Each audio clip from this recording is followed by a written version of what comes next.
It's time to talk sports. It's Hacksaw's Headlines, a panorama of the world of sports, stories, comments, and opinions. Now, here's iconic sports talk show host Lee Hacksaw Hamilton and co-host John Riley. It's a Monday. Who wants to talk football? We do. Good afternoon, everyone. This is Lee Hacksaw Hamilton, along with my co-host John Riley from our studios in San Diego. A bonus podcast for you coming off the end of the NFL regular season. John, we thought the first week of September was fun with all the marquee games and storylines. How about the final weekend of the regular season? And now we march on to the playoffs. Boy, we got a lot to cover. A lot to cover. I mean, we're getting set up for the playoffs. We had a lot of questions. Who was in, who was out? Now we know what we can expect next week. Okay, before we talk about next week, and we'll have in-depth discussion about that, remind the fans who are watching us on our live stream where they can get access to join us for the Fans Forum right at the end of today's bonus NFL podcast. Okay, you can get involved in the Fans Forum. This is when you can ask a question of Hacksaw. Maybe you have a comment to share. Just type it in on the live stream on Facebook or YouTube. We'll see it up here on our screen. We'll get you involved in the Fans Forum at the conclusion of Hacksaw's Headlines. And want to remind you, subscribe. That way you'll get alerts to all the special stuff that we do. And by the way, go to my website, leehacksawhamilton.com, a complete written report on everything around the National Football League and all the other sports stories. It's on the website right now. John, question one, not so much about games, but question one about great theater. What happened in Buffalo? It was unbelievable. I mean, just the two touchdowns, run back touchdowns were incredible. And the fans in Buffalo were thrilled to have their team, to celebrate with them. Hollywood could not have written a better script. And that's the most amazing story, the outcome of the Damar Hamlin situation. Think about this. A week ago, Monday, the catastrophic cardiac arrest event on the field in Cincinnati. A week later, a week to the day, got on a plane and is flown home to Buffalo to undergo special medical treatment there. But he's out of ICU. He's off the critical list. And he's back at home right now. Let me walk you through what happened on Sunday, because to me, it was great theater. You couldn't have scripted this in a Hollywood movie any better. Buffalo is playing New England. Before the game, as they opened the broadcast, they did a full-screen stadium shot. Everybody wearing Bills gear, everybody wearing Hamlin's number, everybody with flags, everybody with placards and signs. I mean, it was pretty electric.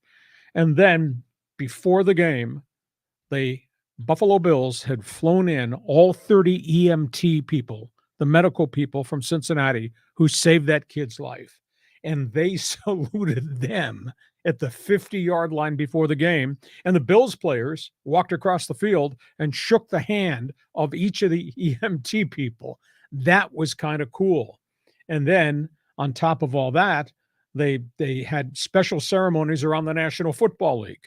Before the Charger-Denver game, they had the two guys wearing uniform number 3, Russell Wilson, Derwin James, go out to the 50-yard line in Denver, kneel, say a prayer, stand up, make the heart thing towards the TV cameras. Hamlin is watching us back in the hospital in Cincinnati.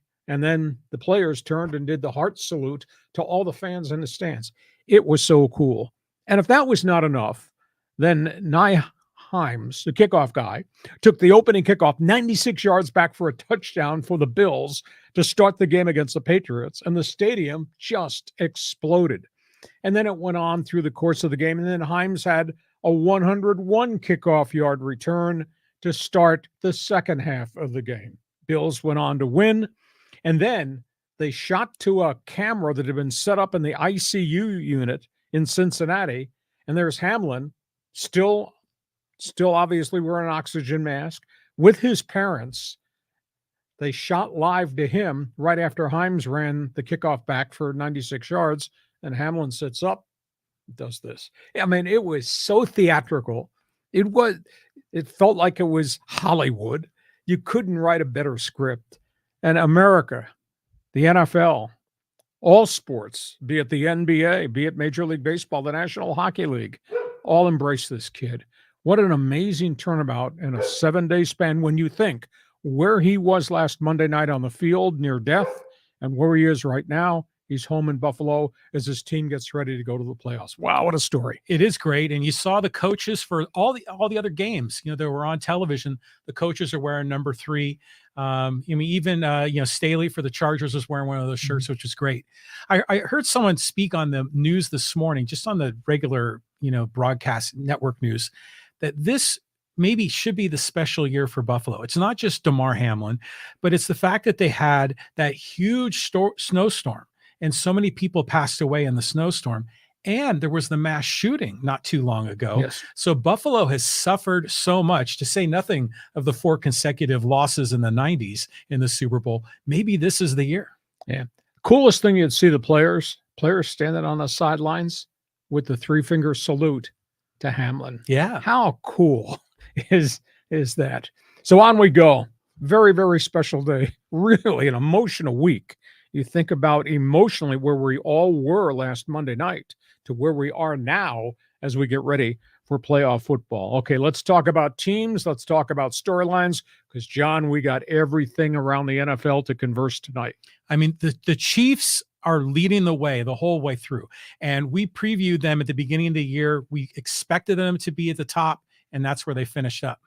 The big question we had back on Labor Day weekend as we kicked off with our NFL preview, what would life be like after Tyreek Hill, gone from Kansas City, traded away?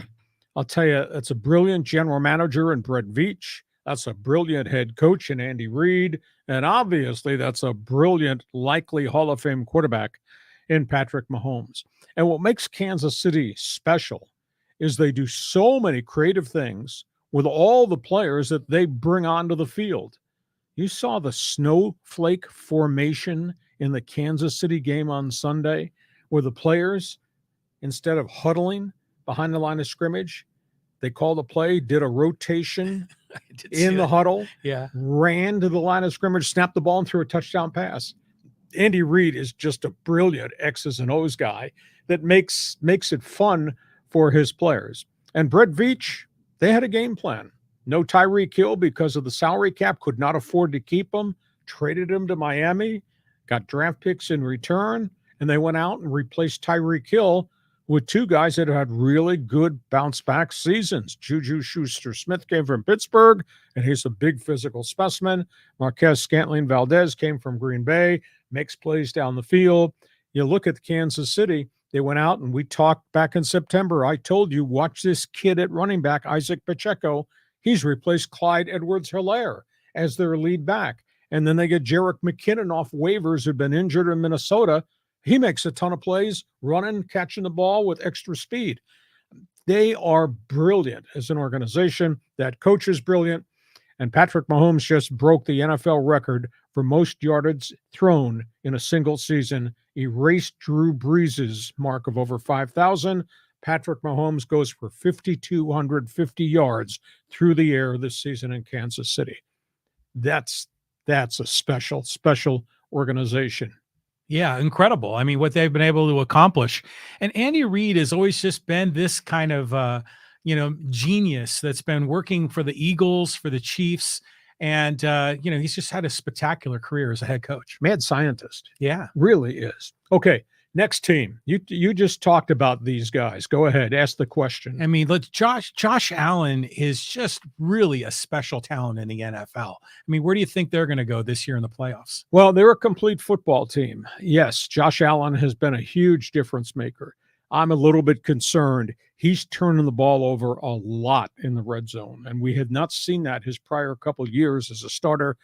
I don't know whether they're taking way too many chances or he's forcing things, but it's been a build, and the quarterback was one of the last pieces they put into the puzzle box that's made it all come together. But they do have Stephon Diggs, and they do have Gabriel Davis, and they do have a really good tight end. Doesn't get enough catches, I don't think, in Knox. They got 2 running backs now that are playing really well together. It's taken them a while for their running backs to grow up.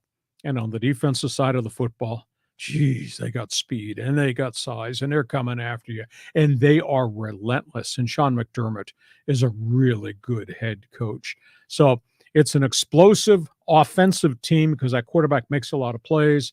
And it is just a physical force defense. It just plays 60 minutes of really, really tough football. And maybe this is the time for them. As you said, there's been so much off the field, and now maybe on the field, it's going to happen. It is interesting, though.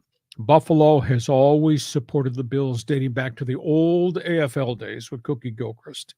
The Bills have always supported the community in terms of the lives and the travails and the tragedies that have happened in Buffalo, whether it's blizzards or whether it's fires or the terrible shooting at the supermarket. Bills have always been a stand-up leader in the community, giving back to the community. So, yeah, maybe it's their time. Yeah, and it's interesting to talk about Josh Allen, the mistakes in the red zone. I just remember when he was the quarterback of Wyoming, he was this physical specimen, but he never really made the right decisions. But they saw the athleticism that he had, and the coaches coached him up, and he really took a leap forward as a NFL starter. So, maybe there's still a little bit of a few bugs in the system he has to work out. I still think there's a little Wyoming in him. Yeah, I agree with you. Okay, let's talk about the next hot team. We're talking about the elite teams in the NFL, and I think they have positioned themselves to be this place now. Yeah, I mean, I just love Joe Burrow and the confidence he brings to his squad, and they're back right in the driver's seat again. They force-fed him, and he took a terrible beating his first year and had the bad knee injury, and I thought they're going to shorten his career because organizationally, the Bengals have just been a terrible, terrible franchise under Mike Brown's leadership. Well, they've grown as an organization. They've really drafted well, and the fact that they went out and they got Jamar Chase, his wide receiver teammate from LSU, has really made a difference. And now they've grown a second big-time receiver on the other side in T. Higgins. Those are two really dangerous guys. They've got two running backs now. Their offensive line doesn't have a lot of sexy names, but they're rock-solid guys, and they play really good team defense. But Burrow is the trigger man, and he is just so smart. And he's dynamic, and he can move the pocket. He's kind of fearless despite all the sacks he's taken in 3+ years. They're a dangerous team, especially if you have to go into Paul Brown Stadium to play them right now because they are just so aggressive and so good down the field. And last year was not a fluke. They've come back after a very slow start, and they're just blazing hot. They are the real deal, John. Yeah, I mean, it's incredible. They won the division, right? So I saw a picture of Burrow with the championship T-shirt and the cigar, and I love that. So hopefully he's going to have more opportunities to have the cigar post-game in the clubhouse. Let's talk about the leader in the NFC, and these guys have come together. Now, this has been a building process. This has not happened overnight. They started with defense, then they built the offensive line. They've gotten finally a quarterback, and Jalen Hurts is a dynamic two-dimension guy. Now, I don't like him running as much as he runs, but he runs and he makes plays. But he makes you defend because they spread the whole field. And then you got to spy him, which takes one of your guys off your defense because you got to watch what he's going to do. And he'll move the pocket and threaten to run, pull up, and throw. Or he'll roll. And because of athleticism, you're scared he's going to roll and run. He rolls and throws. He's got phenomenal statistics. Now, he's gotten beat up. He's got a shoulder issue. He did come back. He did play. He looks like he's ready. They're going to have a bye week, which is just hugely important. Philadelphia is a complete team, but that quarterback is so diverse and so different. He's made them dangerous. And their defense is big and physical. And if it wasn't Fletcher Cox, then they drafted Jordan Davis, and they got good linebacking. They got a bunch of athletes in the secondary. Got a lot of veterans on that football team. So this might be their year in the NFC in the playoffs if Hurts does not get hurt again. But boy, when he's healthy, wow. I mean, where did we have them slotted at the beginning of the season on our preview?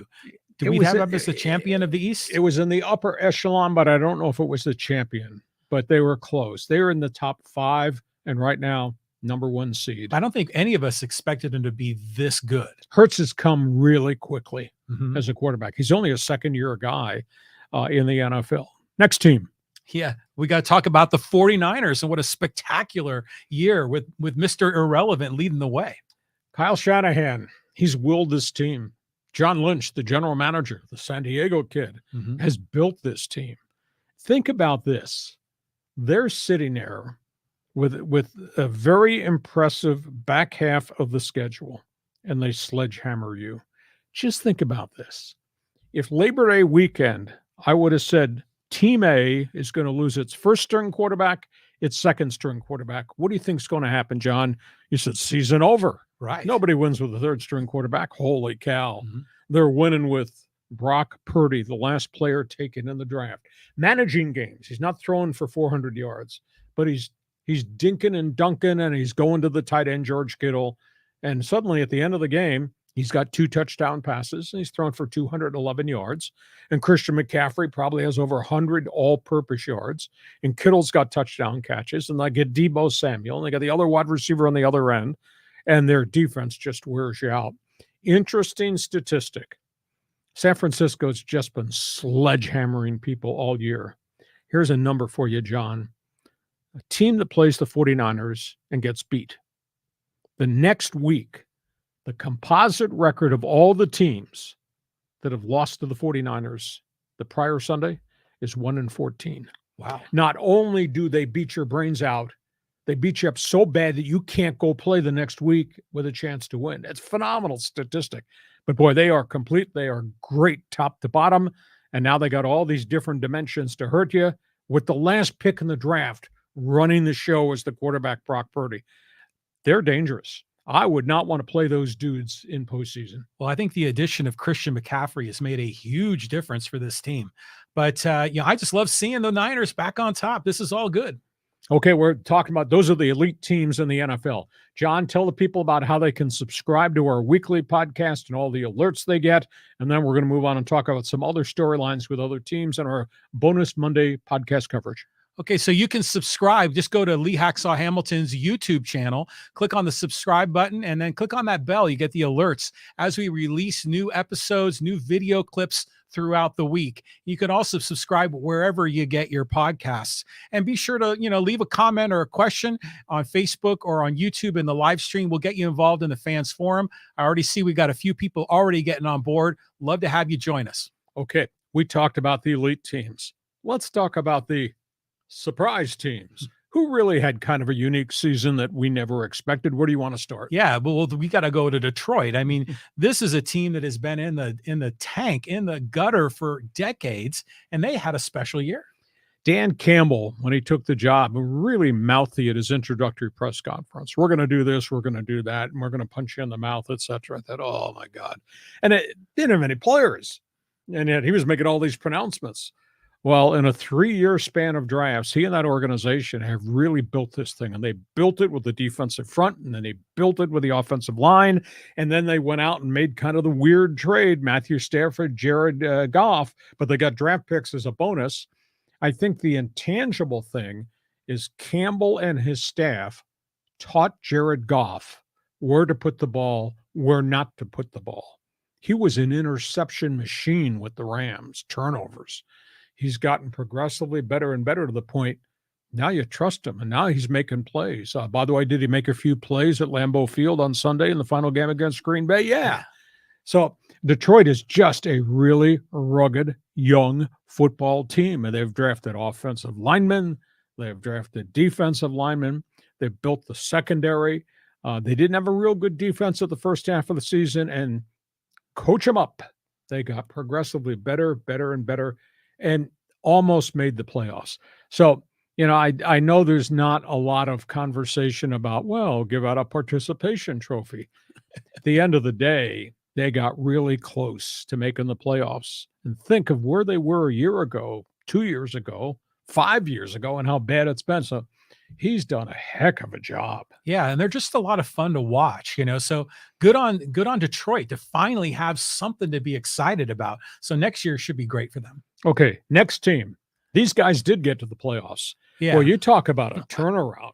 You and I talked in one of our first podcasts about the disaster that was Jacksonville, that was Urban Meyer, that the ownership made a horrific series of mistakes. that they got rid of a whole pile of players they signed that thought were going to lead them back. Jacksonville has arrived. Doug Peterson has taken that thing and step by step has gotten progressively better, to the point now Trevor Lawrence, the quarterback, the kid from Clemson, just a second-year player, is not a beat-up, beaten-down rookie who's been overwhelmed. He's gotten better and better, and he's making plays down the field. And they've survived injuries in the offensive front. The key to their turnabout is not just the quarterback from Clemson. The key to their turnabout is that defensive front. They're not the 49ers in terms of physicality, but they're close. Jonathan Allen and the top pick last year, Travion Walker. And they got athletes who can run, and they got guys in the secondary that have grown into the job. They've got a kid from the University of San Diego, which is kind of the equivalent of Division III football, Jamal Agnew. He's a really good football player. Was a corner. They converted him to a wide guy, a kick return guy. He's pretty impressive. And Doug Peterson, smart guy, creative genius, X and O's guy, quarterback, develop him. What a job he did with Trevor Lawrence. And Jacksonville's in the playoffs. Who could have imagined that? And the Chargers have to go play the Jaguars in Jayville next Saturday night on a short work week. And Jacksonville's earned this. Yeah, it's an interesting storyline because this is a team that maybe people suspected might be one of the teams to move to London or the franchise might go somewhere else. They have been in the tank like the Lions for so long. When I think of the Jaguars, I think of, what was it, Mark Brunell? Was he the quarterback back back in the day when they had some good teams early on under Tom Coughlin? Yes, you're very correct. Yeah, and so I thought they were good then, and then they just sort of faded away. Nice to see that franchise come back, and it's great to see Trevor Lawrence really do well. Isn't it amazing? 1 year removed from Urban Meyer, where they are and what they've become under a veteran coach with experience. Yeah, it's incredible. Okay, the other teams now. Some improved and some really did very poorly this year. Disappointments. Yeah, well, we got to go to Denver. I mean, this has just been a complete disaster, what's been happening there at Mile High. Russell Wilson, and it pains me to say this because I've always liked him. He's a self-made man. Maybe he overachieved. But there are chunks of time this season he looked like an old man. He looked like he woke up as an old quarterback. The dynamics were just no longer there. The ability to go downfield, the ability to move the pocket, the ability to bust plays and run and lead a hurry-up offense. None of that was there. Now, part of that might have been because of Nathaniel Hackett and the playbook, and that coach has been fired. But, he put on quite a show against the Chargers on Sunday. What's hurt Russell Wilson, aside from the age factor and the injury factor, and I do think we're going to find out that there was a torn labrum in that shoulder. I think what's really hurt him was he lost so many players. He's got all these wide receivers, and they're all hurt. They've really hardly been on the field at the same time together. But they're maybe a year off season with a new coach and getting everybody who had surgery healthy will help. But they had wide receivers are in and out of the lineup. They lost Javonte Williams, their big heavy-duty running back. They lost their left tackle. They had problems at center. It was shameful because they were the absolute dead last in offense in the league and number one in the National Football League in defense, and yet they only won 5 games. So maybe this is just one of those aberrations of a season, but we'll find out in the offseason how badly hurt Russell Wilson was, and then we'll find out whether he's got any gas left in the tank. But they went out with a win. It's going to be fascinating to see what they do in terms of who becomes their head coach. To me, from a distance, outside the circle looking in, I look at them on paper and say, boy, there's a lot of parts here, and you got Russell Wilson. But it didn't work, and for a wide variety of reasons. And now they got a subliminal problem. They got no draft picks, John, and they got no cap space, and they got Russell Wilson for at least 4 more years. So it's got to work, but we'll see if they can all get healthy, and then maybe it's a bounce back thing. Yes, I mean, it must be hard for some of these potential coaches to look at that job.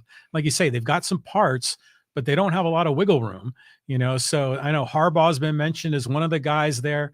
We'll find out what happens next season. On we go. The other team that I think grossly underachieved, and they've just dumped all over the coach. Cliff Kingsbury, the general manager, Steve Keim, been fired. Cardinals spent a lot of money. They got Kyler Murray at quarterback, spent a lot of money on wide receivers, DeAndre Hopkins. They traded away draft picks. They thought this would be a breakthrough season, and it just failed miserably. And they wind up at 4-13. And Kingsbury is out. He was fired on Monday. And I had seen this coming because I had huge questions about that head coach. You looked at Arizona and you saw this firepower, and every season opposing defensive coordinators caught up to him. The record at the end of the season was horrific. Cliff Kingsbury, they've lost 18 of their last 25. Now, they don't have Kyler Murray here at the end of this season because of the big knee injury, but it was just not this season. His record at the end of the season in Arizona is amazing.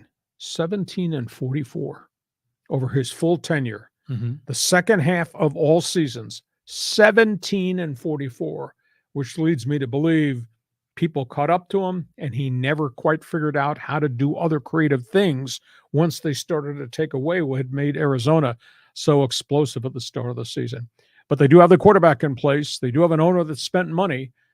It'll be interesting to see what Arizona does in terms of, is it a good landing spot or is it a dysfunctional franchise? Your thoughts? Yeah. When the Chargers moved out of town, my son adopted the Cardinals as his team. And the last number of years, they would get off to these really good starts. And my son was feeling really excited, and it always ended up in disappointment. And this year was just everything went wrong. So, they got to start over with a new head coach. I went back and I tracked the second half of the seasons of Kingsbury, not just with the Cardinals, but what he did in college. And the numbers are staggering. I mean, it was horrific. The same patterns. Exact same pattern. Wow. So that's a deficiency in terms of the head coach, and now he's out. It'll be interesting to see if Michael Bidwell will be able to convince a marquee coach to come there. And do you want an offensive guy or do you need a defensive guy? They had a lot of pieces of the puzzle in that box too.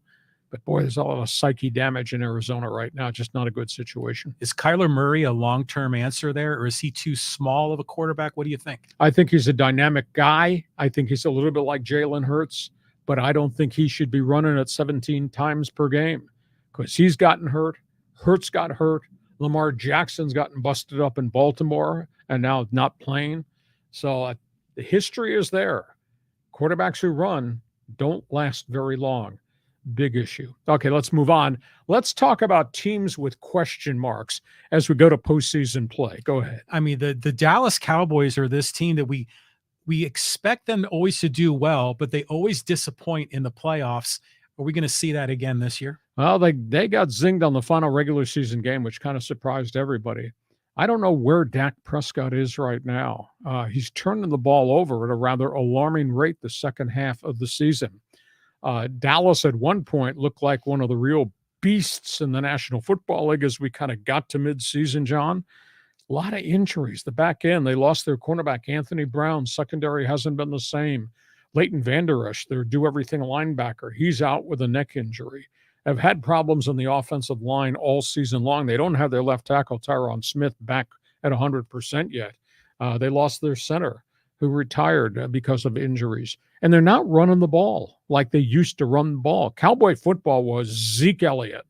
And then it was going to be Zeke Elliott and Tony Pollard, and we're going to pound the ball, and then Prescott's going to throw down the field. Well, they're not running the ball with any efficiency or any power at all. And the wide receiver core, led by CeeDee Lamb and Michael Gallup, they have games on Sundays. You say, wow, they combine in 15 catches, 191 yards. That's not happening very consistently, and they're dropping a lot of passes. Dallas may have all these wins in the regular season. I just don't know what Dallas is going to postseason because they've not seen typical Cowboy football. Yeah. Well, isn't Prescott like one of the top paid players in the whole league, if not in the top 5, maybe even number 1? So is Jerry Jones getting his money's worth out of this guy if they always find a way to lose in the playoffs? Injuries probably have something to do with it. Prescott's had some injuries, but his offensive front hasn't been real solid and strong as they were, as we thought going to the start of the season. The other team to talk about is the one we saw at Lambeau Field, and this is kind of a mixed bag of what's next because what we just saw wasn't very good. Yeah, I mean, Aaron Rodgers is like a meme machine. He just always has odd takes on different things. And then they had this great run going. They look at a shot to make the playoffs, and then it all went to hell at the final game. He dragged a group of young wide receivers into the playoffs or into the playoff race, but at the end, it all caught up to them because they just were not consistent. I think they lead the world in drop passes. As dynamic as Christian Watson is as a rookie, he's had injuries, he's dropped balls, yet he's made big plays. Tight end never fully got 100% healthy. Randall Cobb kind of looks like an old man. Some weekends they have their left tackle, David Bakhtiari.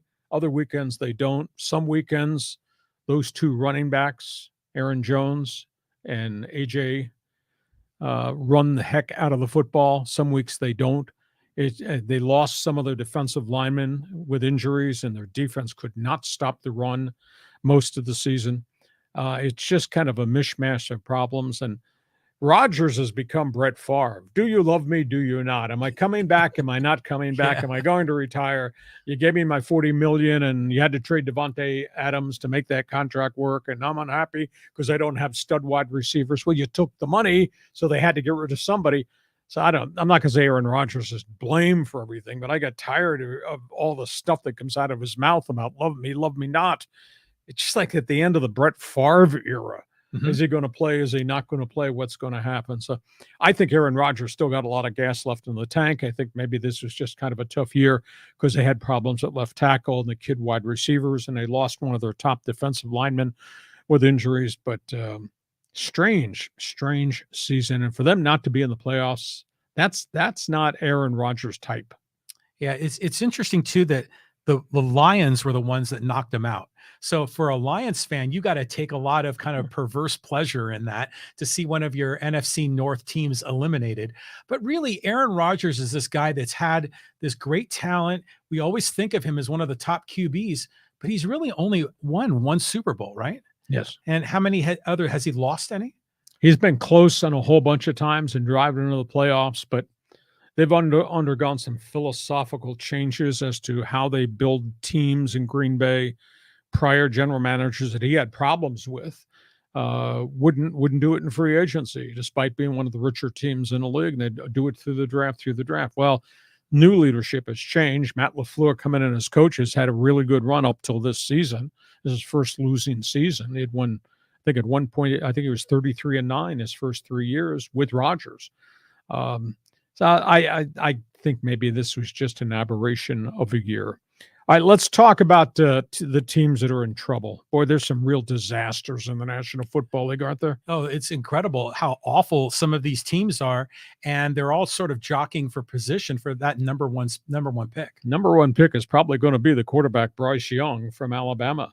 But because the Houston Texans won on a final game of the season, nobody thought they would. They did. They lost the number one pick. It goes to the Chicago Bears. Now, the Bears already have a quarterback in Justin Fields, and we'll talk more about this maybe on our Thursday podcast. But here's Houston, which has no offense. Here's Houston, has no quarterback. Houston has no head coach now. They fired Lovie Smith hours after he completed a 3-13-1 season. But just think about where they were 4 or 5 years ago. And part of this got to be the McNair ownership family, too. I mean, they had Deshaun Watson. They had DeAndre Hopkins. They had J.J. Watt. They had Arian Foster, stud running back from San Diego. They had all this talent, and it's all dissipated, and it's all gone for a wide variety of reasons. So they got a massive overhaul. Now, they do have 2 number one picks. Maybe Chicago trades out of the number one, and Arizona, or I should say Houston trades into the number one and maybe goes and gets Bryce Young. But there will be other quarterbacks on that draft board that they can get. But they got to get a quarterback, but they also need linemen. They need offense. They need defense. So they got 2 number ones and a high number 2. So they should start building. It'll be interesting to see who wants to go in there and run the football side of that operation. And I don't know if Nick Caserio, the general manager, is safe in his job. He came from the Patriots. And he went through this transition of getting all these older guys off the roster, and look at what he's got now. It's a horrible, horrible team. So that bears watching. And then you got the Indianapolis situation. They don't have a quarterback, and they don't have a head coach, and they got an owner that's a crazy man, and they've got a bunch of really good young players, and they're all hurt, and nobody knows if they're ever going to come back and be what many thought they would be. So Indianapolis is a disaster right there. They're going to have a high number 1 draft pick. I think they're picking number 5, and they don't have a quarterback. So it'll be intriguing to see how dominoes fall as we go towards the National Football League draft. But these are probably the 2 worst-run franchises in the NFL. And it's not just on quarterbacks. It's not just on coaches. I think it's an organizational leadership problem. Your thoughts? Yeah, well, you always got to start at the top. I mean, the leadership in the organization sets the tone, sets the culture, sets the direction.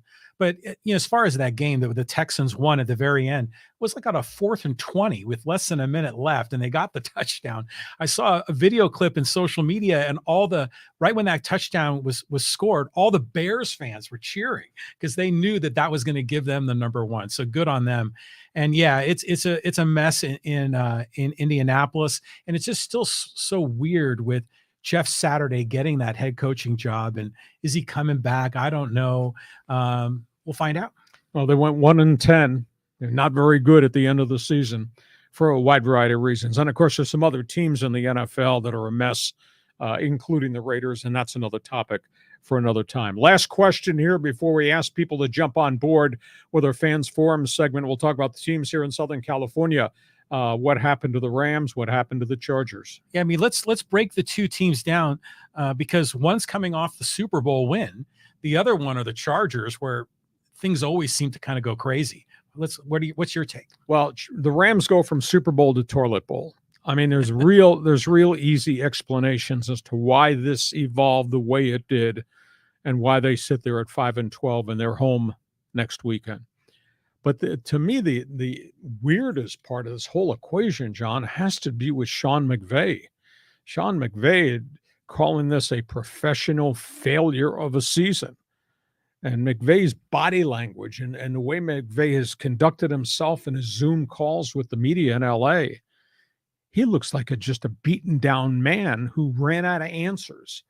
Now, that's kind of harsh because I don't think he's in over his head. He did a great job for a whole bunch of years when the franchise moved to Los Angeles. I just think this is the sum total of not having that stud left tackle, Andrew Whitworth, who retired, and a sum total of losing 6 offensive linemen with really significant injuries. And then Matthew Stafford got hurt, and Aaron Donald got hurt, and they kept losing players. They had no way to bring other players in. They have no draft picks to speak of. They have no cap space whatsoever because they dealt it all the last couple of years so they could be a Super Bowl team. McVay, to me, it's eerie that he's reacting the way he is. What he needs to do is step away from it, understand what happened, hope you get everybody back healthy, including Matthew Stafford. You make the decision on Baker Mayfield, and then you're off to the races. And maybe next year's a bounce back season. But he keeps talking in strange circles, and this TV thing is out there, and he's already said multiple times, well, I don't have to coach every day the rest of my life. This is out there. Maybe I try. What's he going to do? That, to me, it's a weird vibe at SoFi Stadium. The other guy has gotten the Chargers into the playoffs. Tell you what, he escaped some really bad mistakes on Sunday. I question in a meaningless game why you're exposing Justin Herbert, your superstar quarterback, heart and soul flag carrier of the franchise, to hits. Why you're exposing him, and why you're exposing your marquee wide receivers to take punishment. And they played into the third quarter. And then, now Mike Williams goes down. He's got a bruised back. They say he'll practice this week, but it's a short work week. Is he going to be anywhere near 100%? Because they need him with Keenan Allen to be really successful going down the field. Now they lose linebacker Kenneth Murray, Nick Stinger. Those things don't heal in 15 minutes. I don't know what his status is for the coming week. They don't have the left tackle. Rashawn Slater is not active. They kept saying end of season, end of season. We're at the end of the season. They've yet to activate him. Joey Bosa looked like he got dinged. Now, the head coach, Brandon Staley, denied that he re-injured his core muscle groin area, but he came off in the first quarter and he never, ever went back in. I thought it was foolish, and he can hide behind the flag of, we want to maintain our rhythm and our flow and all that. Well, you don't during bye week. When you have a bye week during the season, you don't put your guys in pads and let them hit so you can maintain the rhythm and the flow. That's a good one. And you put your guys in pads, and Denver beat them up and beat them really badly. Yeah. And the Chargers going to Jacksonville. By the way, last time they saw anybody wearing teal, the guy wearing teal kicked the crap out of them in the game at SoFi Stadium when the Jaguars destroyed him 38-10. I remember that. And now you're going to Jayville, and you're going to play a team that's really hitting on all cylinders. And by the way, is a violent, physical force defensive team. And it's a Charger team that gave up 471 yards to Denver. Denver was averaging 316, last in like 471. And all of a sudden, all the old problems kind of showed up. Couldn't stop the bloody run. They gave up 5 pass plays of 40 yards or more. The Charger secondary was running around with guys blowing by them, blowing coverages. I just don't understand why Staley did what he did. Now he's got 3 or 4 guys dinged, and all of a sudden all these questions are showing up. And here comes Jacksonville, who punched him in the mouth in the 3rd week of the season. So Chargers had a 9-8 season. We've seen the potential of how really good they can be if they're all on the field at the same time. It doesn't look like they're all on the field at the same time right now, and what's on the field looks skitterish. If this turns out to be one and done, then I don't think you can call the Chargers season a success. All right, I've said a lot. You tell me your thoughts on the Rams, then walk across the street and talk to me about the Bolts. Well, I think Sean McVay is done. I think he's going to step down because he doesn't want to go through another rebuild, and he's teasing with all these other TV possibilities. It wouldn't surprise me to see him step away. Now, as far as, and also I would love for Baker Mayfield to stick with the organization because, even with Stafford supposedly coming back, I mean, anything could happen. Especially with a neck injury. Yeah, exactly. So I'd like to see Baker Mayfield back in there.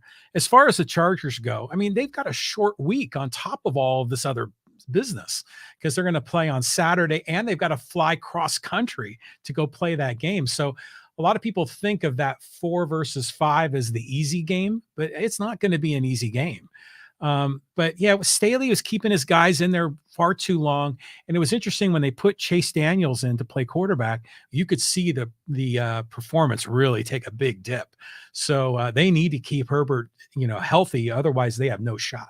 Young coach learning on the job. He's done well, but he's made a pile of mistakes along the way too. But they're in the playoffs, so they're happy. I hope it's not one and done because then I think it's an underachieving season. All right, we really thank you for joining us on our live stream. John, we got people that want to participate in Fans Forum. Let's just pick 3 or 4 good questions and see what the fans have to say. All right, we got a whole bunch here. Got, a couple of people that are just loading it up. So let's go. There was a good one here about the Arizona Cardinals. This is from Ryan Kennedy. It's a red flag for the Cardinals if they have to put a clause in Kyler Murray's contract that he needs to watch a certain amount of hours of game film a week. Also, it's bad if Kyler Murray puts a picture up on social media posts of Brittany Griner and thinks it's Larry Fitzgerald. Ooh. Absolutely amazing. It's interesting. Young quarterbacks, Ryan, come into the league with all these physical talents. Young quarterbacks don't know the mental capacity it takes to be able to be a good quarterback. And that's being in the film room every minute of every day and doing video work at home. Mm-hmm. You think about the greatness of Tom Brady. Tom Brady lives with video. It's his mistress. It's an absolutely stunning thing that how many young quarterbacks are mentally ill-prepared to become what they have to become a star, especially the guys making all this money. Murray's a great athlete, there's no doubt here, but the mental capacity of Kyler Murray and the dedication to be a student of the game, in addition to being a player in the game, that's something, probably a story that still needs to be told. Well, I think a lot of these guys have been able to essentially survive on their sheer athletic talent. And they did it in high school, they did it in college. You get to the pros, it's a whole different thing.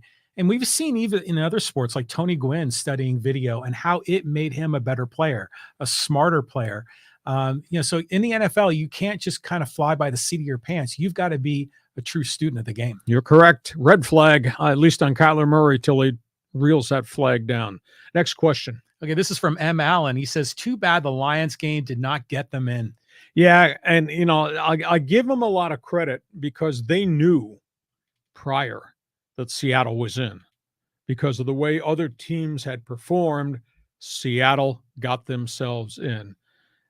Give Dan Campbell credit. You didn't see anybody waving a white flag in that game. Woe is me. We worked so hard. We didn't get to the playoffs. We're playing week 17. It doesn't mean anything. They played for pride. They played for passion. And you were right. If you're in the NFC black and blue division, the NFC North, pal, you go into Lambeau Field, you've probably gotten your butt kicked for a whole wide variety of years against Favre and then against Rodgers. You win that game, now that's a participation trophy, yes, but you won it and you feel good about it. And you just look at where the Lions have come from in 2 years or 3 years under Dan Campbell. They believe. I bet those kids, they can't wait to get back to off-season workouts and go towards next year. That's awesome. I mean, the Lions are going to be a fun team to watch next year. Got one more question here. Go ahead, fire away here. So this is from Michael Cedillos. He says, who you got in the college football championship game tonight? You got Georgia, which has got all the firepower in the world, offensively, defensively, and that coach in Kirby Smart. This is probably a one-time opportunity for Sonny Dykes and what Texas Christian has done with the collection of transfers and kids that have grown up in the program and the arrival of Max Duggan. I guess I'm rooting for the underdog, but I will say this. TCU absolutely stunned me when they stun-gunned Michigan. Yeah. I mean, they stoned them defensively with their backs to the wall at the 1-yard line. And they stoned them offensively when they kept making plays. And this was a Michigan team that had physicaled everybody into submission during the Big Ten season. So I will wear purple on Monday night. I think it'll be an interesting game. Can TCU ratchet it up again and play at that peak level? Because Georgia plays at that peak level all the time because they play in the SEC. I'm rooting for the Horned Frogs to win the game. I don't know if they will, but that'd be kind of my emotional pick. Yeah, and I'm with you. I'm with TCU all the way. I'm a fan of Max Duggan. I'm looking forward to the game tonight. Okay. Hey, we thank you for joining us for bonus coverage. We invite you to go to my website, leehacksawhamilton.com. Watch every day all the written stuff that I provide. Also, you can get access to the audio platforms on my website, or go to YouTube and subscribe so you will get the ding alerts every time we post things. And John and I have a history of posting a lot of stuff during the week. Hey, we'll be back on Thursday with our regular podcast. Thanks for being with us, and hope you enjoyed our recap of the National Football League season. For John Riley, this is Lee Hacksaw Hamilton. Have yourself a great evening.